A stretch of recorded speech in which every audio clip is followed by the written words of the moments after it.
La verdad que a pesar de haber nacido con una discapacidad bastante severa, pues realmente puedo decir que estoy bastante satisfecha de lo que he logrado, de lo que he podido hacer. He podido, después casi a los 40 años, tuve un título universitario. Soy licenciada en estudios socioculturales.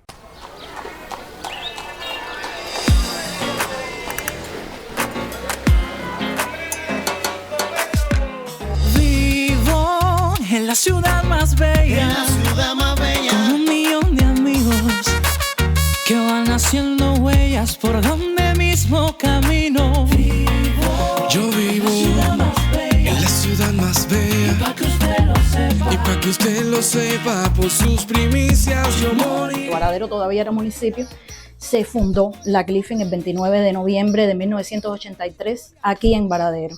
Y a esa reunión con 8 años me llevaron y realmente, te digo, fue algo muy importante en mi vida, porque llegué y yo pensaba que yo era la que tenía más problemas, que mi discapacidad era la mayor del mundo. Conocía muy pocas personas con discapacidad y llegar allí y ver tantas personas con discapacidad ya adultas, plenas, con trabajo, con familia, con vidas hechas, alegres, que se ve de todo. Se ve también la persona que está metidita en su casa, que no quiere salir o que es muy tímida, se ve de todo. Pero eso a mí pertenecer a una asociación de personas con discapacidad pues me ha ayudado muchísimo.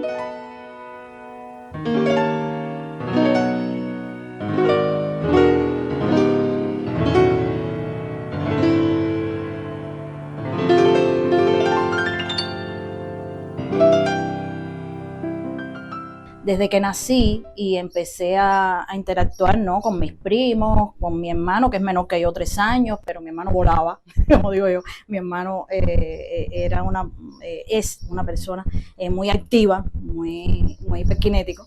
Y entonces en ese mundo yo veía que, bueno, por supuesto, yo no podía jugábamos a los escondidos, la primera que encontraban eran a mí. Entonces, por ejemplo, pero bueno, no, en el ambiente de la familia nunca hubo ningún tipo de problema, ningún tipo de bullying como se usa ahora, ni nada por el estilo, ¿no? Y desde que yo nací también me operaron muchas veces, pero siempre me operaron para mejorar mis condiciones. Yo no caminaba, yo no podía apoyar los pies en el piso bien, porque yo tenía los pies viraditos para adentro. Y entonces a los 4 años y medio a mí me operaron de los pies. Ya me habían hecho otras operaciones debido a la condición con la que nací, que se llama mielomeningocele. Es una de las condiciones, es la condición más severa de la espina bífida. A los 4 años y medio es que entonces me operan de los pies y tuve que hacer el proceso de un niño chiquito, empezar a pararme, a agarrarme de los muebles, caminar algunos pasitos. No camino para nada igual que cualquier otra persona, tengo muchos problemas con el equilibrio debido a mi discapacidad, pero eso significó que a los 4 años y medio me operaron y empecé preescolar en la escuela primaria Martín Klein de aquí de Varadero con unos yesos hasta los muslos. Así a mí me llevaron para la escuela. Cuando a mí me llevaron para la escuela con unos yesos hasta los muslos, quizás en ese momento no estaba yo consciente, pero ya ahí me estaban diciendo, usted tiene que estudiar sea como sea. Me lo estaban diciendo.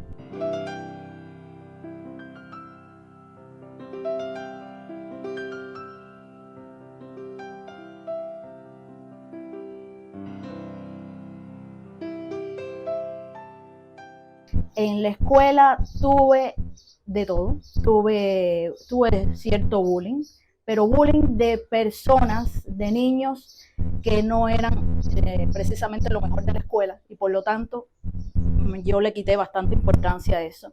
También tuve grupos en los cuales no me incluían, pero lo más importante de mi escuela, principalmente mi escuela primaria y secundaria, que también la pasé divinamente bien, fue los amigos que hice en aquel tiempo. En aquel tiempo Varadero aquí llegaba hasta 8º grado y el 9º grado había que ir a Hawái o había que ir a Cárdenas.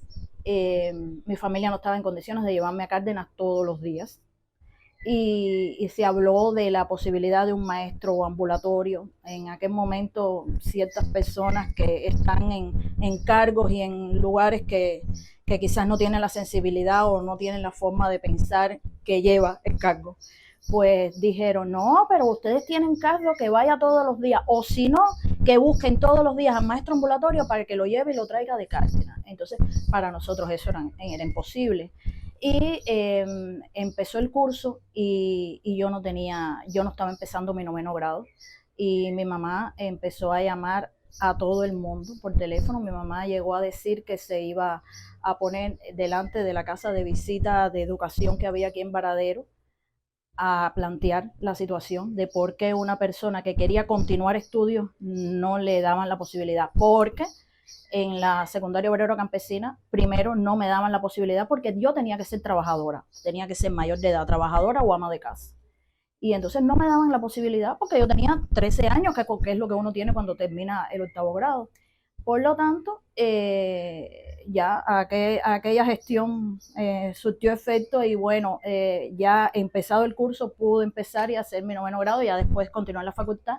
Y paralelo a ella, como en el mismo local quedaban las escuelas de idiomas, pues entonces a la misma vez que estudiaba para alcanzar mi 12 grado, ya fui estudiando idiomas.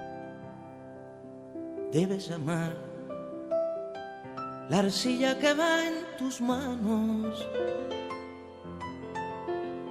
Debes amar su arena hasta la locura.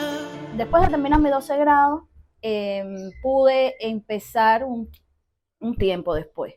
Mi primer trabajo fue pasé un curso previo en correos y telégrafos en el Correo de Varadero. Ahí estuve alrededor de un año, donde me fue muy bien, fui muy feliz también ahí, pero el correo se mudó de lugar y el lugar nuevo tenía banderas arquitectónicas. Yo no podía ir, ya en aquel momento yo tenía un carrito eléctrico en el que andaba por todo Varadero y mi carrito eléctrico no podía entrar a ese local. Pasé mucho trabajo para conseguir trabajo, porque cada vez que iba a algún lugar era complicado, me miraban y me decían, tú no puedes hacer tal cosa. Después, finalmente, logro trabajar en el 3er piso del Policlínico, en el Centro de Información de Ciencias Médicas de aquí, de Varadero. Y al 3er piso aquel yo subí y bajaba con mis compañeros de trabajo, que la mayoría son mis amigos hasta hoy, aunque ya no estamos, ninguno está allí, porque ya ese centro no existe.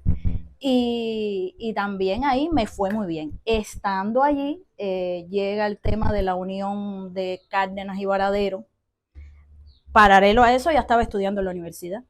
Y entonces llega la unión de Cárdenas y Varadero y se cierra ese centro de información, queda solamente el Centro de Información de Santa Marta.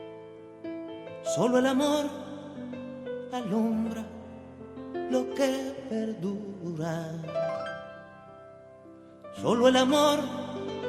Yo no podía estar yendo a Santa Marta, yendo y virando. De hecho, el día antes de que yo pedí la baja, se murió una persona que iba en bicicleta, que lo atropellaron delante del Policlínico de Santa Marta, que es una zona de mucho tráfico, y yo en mi carrito eléctrico realmente no podía ir. Por lo tanto, pedí la baja, pero ya en ese momento ya conocía a las personas que llevaban la Cruz Roja aquí en Varadero, y entonces la jefa de la Cruz Roja en aquel momento aquí en Varadero, o la especialista principal, que era el cargo que ella tenía, me propone entonces trabajar con ellos aquí en Varadero en la Cruz Roja. La Cruz Roja, todo el mundo piensa la actividad, los primeros auxilios, todo el mundo piensa el movimiento, el socorrismo, y entonces me explicaron que no, la Cruz Roja tiene 28 programas de trabajo, y a lo que yo me he dedicado, que incluso por eso me he creado las condiciones también en la casa, a hacer la documentación, a dar educación comunitaria. Yo voy a varios lugares, tengo un círculo de interés de Cruz Roja aquí en Varadero, doy charlas en el taller de discapacitados, todas charlas de prevención de situaciones de accidentes y prevención de salud. Por ahí he encauzado mi vida. Pues yo he tenido muchas operaciones, ingresos en el hospital, he tenido que hacer reposo, porque bueno, padezco de escaras, fístulas, que me he tenido que operar muchas veces, y sin embargo mis empleadores todo ese tiempo ellos lo han sobrellevado. Yo he trabajado acostada, desde Pozo Absoluto yo he trabajado con el celular en la mano y acostada. Y así, realmente la persona con discapacidad, si encuentra el apoyo necesario, si encuentra unas condiciones creadas o que uno se las tiene que crear también, pues puede hacer, trabajar, desempeñarse en cualquier cargo. Solo el amor convierte en milagro el barro. Solo el amor alumbra lo que perdura. Solo el amor convierte en milagro el barro. No solo mi mamá y mi papá, mi mamá, mi papá, mi hermano, mi abuelo que ya falleció. Mi abuelo, cuando yo nací, él tenía 60 años, a los 65 años él se jubiló para llevarme a la playa todos los días, porque en aquel momento no existían las salas de rehabilitación como hay ahora, y el médico que me trataba, el ortopédico que me trataba, dijo la mejor rehabilitación que tiene ella la tiene a 150 metros de distancia, que es la playa. Y mi abuelo a los 65 años, todavía joven, fuerte, se retiró, pero se retiró para llevarme a la playa, para atenderme. Ya le digo, tengo una familia estelar y no solo es esa, que es la más cercana, tengo también mis primos, tengo una prima que es doctora, que es mi doctora, yo digo que tengo un grupo de apoyo divino, y entonces también eso es una gran bendición en la vida, ¿no? Por supuesto. Mamá y papá es más cauteloso, más temeroso, quizás un poquito más sobreprotector, y mi mamá no, mi mamá siempre es la otra cara de la moneda. Mi mamá es la de impulsarme, la de empujarme, la de, ¿cómo te diré? La que no se rendía. Yo la veía a ella luchar por mí y yo decía, bueno, yo tengo también que luchar por mí. Y ahora soy peleonera. No soporto que me digan que no, me tienen que convencer para decirme que no. A ver, inconforme, perfeccionista, quisquillosa, tengo un montón de defectos también por ese lado, y creo que se los debo mucho a mi mamá. Y bueno, sí, a casi toda mi familia que siempre me ha apoyado, y me ha apoyado sin malcriarme, sin sobreprotegerme, que son cosas que ocurren a menudo, ¿no? Yo realmente siempre luché contra eso, realmente, porque no debe ser una persona con discapacidad que crían con lástima, con sobreprotección, no va a llegar a ser nada en la vida, ¿no? Realmente.